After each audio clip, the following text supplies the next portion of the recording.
Hi there. Today's book, Broken Yard by Tom Harper, and the yard refers to Scotland Yard, headquarters of the Metropolitan Police. The book starts with a case where a married couple, who were both retired police officers from the Met, gone on holiday, and their daughter's gone round to check on the house, finds signs of a break-in. She phones the police and is told, well, you don't have an appointment, so there's nothing we can do. A passing delivery driver volunteers to help. He goes in the house, checks it out, makes sure that intruders have gone.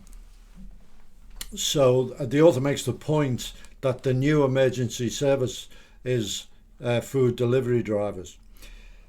When the parents return, they phone the police to find the status of the case, to be told it's been recorded as a non-crime, no further action. So this really starts the book with which is the tale of both inefficiency and incompetence, and also corruption within the Met. And this is the recent history of the Met, not the bad old days that we're all aware of, from the days of the obscene publication squad and the flying squad, when the head of the flying squad was found to have gone on holiday with two serious London criminals. Those days may be thought of as being the past. This is the recent times. And a major part focuses on the case of Daniel Morgan, who was a private detective who was murdered in a pub car park with an axe, and obviously involved elements of organised crime and corrupt police officers. And because the case was never really concluded satisfactorily, there's elements of it go and touch many parts of the subsequent story. The references and strands keep going back to the corruption and the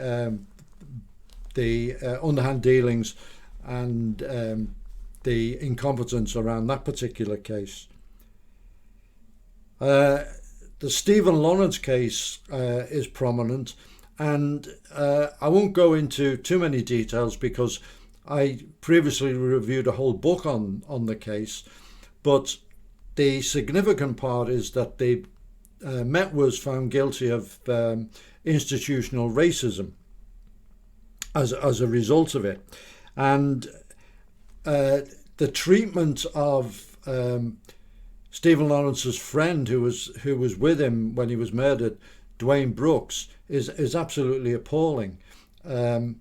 And they tried to discredit him completely. They also put undercover officers into the family circles to try to find dirt and materials to discredit the family, the victim's family. Unbelievable. The shining star in the Stephen Lawrence case, as regards the police side of it, is Clive Driscoll, whose book I reviewed. And he was the guy who actually eventually brought some of the murderers to justice. But then the case, or his involvement, was then immediately curtailed by the Met hierarchy. The whole thing seems to be an ongoing embarrassment to them, and rather than want it resolved completely, they seem to do their best to undermine it. As a result of the Met's institutional racism, there was a strong move for more diversity. But the book does point out that that's not necessarily the complete answer, because there's many cases where officers from ethnic backgrounds have been involved in some very bad stuff. There's one Asian officer who was considered to have been heavily involved in an honour killing, and he's questioned about this. some incompetence in the investigation, and he wasn't charged. In fact, he was promoted and put into the anti-corruption side. Several Muslim officers have refused to guard the Israeli embassy while in the Diplomatic Protection Group, DPG, for example. This kind of thing has gone on. Another part of the book refers to Plebgate, the case where Andrew Mitchell, who was chief whip at the government, had a confrontation with one of the DPG guys at Downing Street. No one really knows what was said, but he was accused of being very, very insulting to the police officer. And then the police officer's account was backed up by witnesses. But then it was found out these witnesses were actually made up. It was just a fantasy, and there was video evidence to disprove their story. And a DPG officer was charged with perjury as a result of this. Also, Andrew Mitchell had a meeting with the Police Federation, and they came out after the meeting and had a press conference where they said that he refused to apologise, and it was totally unsatisfactory. Unfortunately for them, Andrew Mitchell had been advised to tape record the interview, and it proved that the Fed officer, the Fed reps were lying. There was actually a Home Office Select Committee hearing about this, and they were absolutely slaughtered for the dishonesty. Stockwell, the killing of Jean-Charles de Menez in the fallout of the 21/7 bombings, tragedy, obviously. He was killed by officers from what was then SO19, who very, very bravely ran into the tube station under the belief that there was a suicide bomber in there and who would detonate at any time. Extraordinarily brave police officers. And that's not the point of the criticism here. The point of the criticism is that Cressida Dick, who was Gold Commander in the control room, panicked and probably caused the whole incident to escalate.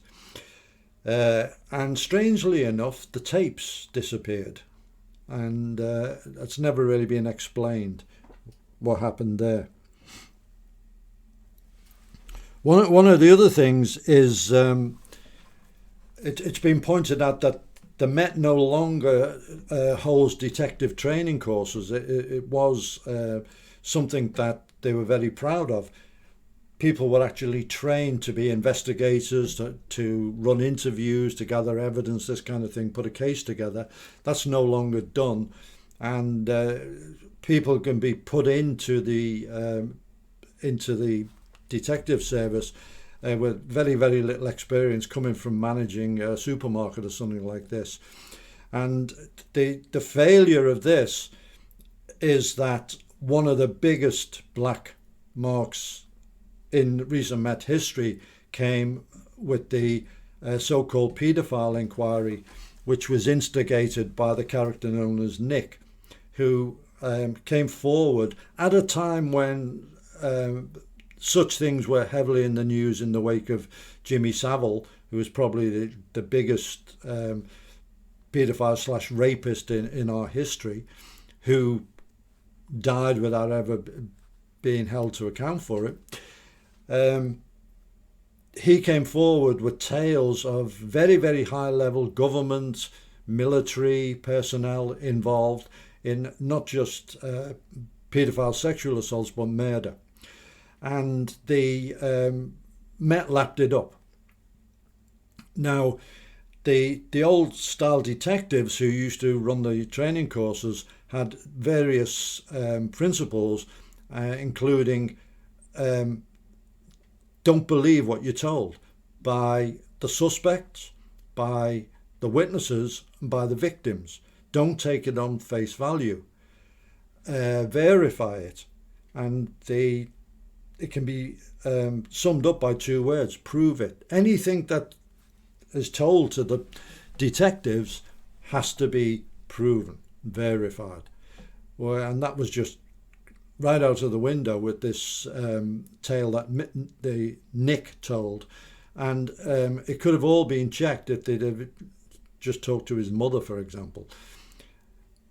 Lives were ruined. Very, very senior personnel had Sir Leon Britton, for example, died without ever being cleared in his lifetime. He was cleared because this Nick made everything up, total fantasy, and he himself was a paedophile and is now imprisoned for that. Terrible cases of rape have come to light, including Wayne Couzens, who kidnapped, raped and murdered Sarah Everard. And of course, at the vigil, the Met went in heavy-handed and started making arrests. It was another black mark on Cressida Dick's term as a commissioner. Another one is David Carrick, who is currently facing 53 charges of rape, and both of the Couzens and Carrick were both armed officers, so it does tend to throw into some sort of doubt the psychological testing for being a firearms officer. I've never ever been a believer in psychological testing. I think it's very, very bad science, and I've never really understood why institutions rely on it. And right up to date, we have the public order failures with Just Stop Oil and Extinction Rebellion, who brought London to a standstill.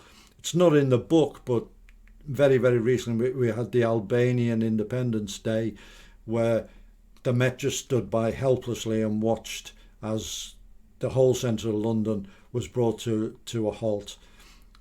People are fed up with it, and it's simply not good enough. That's just a little taste of what's in the book. It's full of things, some of them jaw-dropping. And I have friends in the Met who are great guys, stand-up officers, but they are the rosy apples in what is a rotten orchard. And I encourage you to read this book if you have any interest in policing and law and order.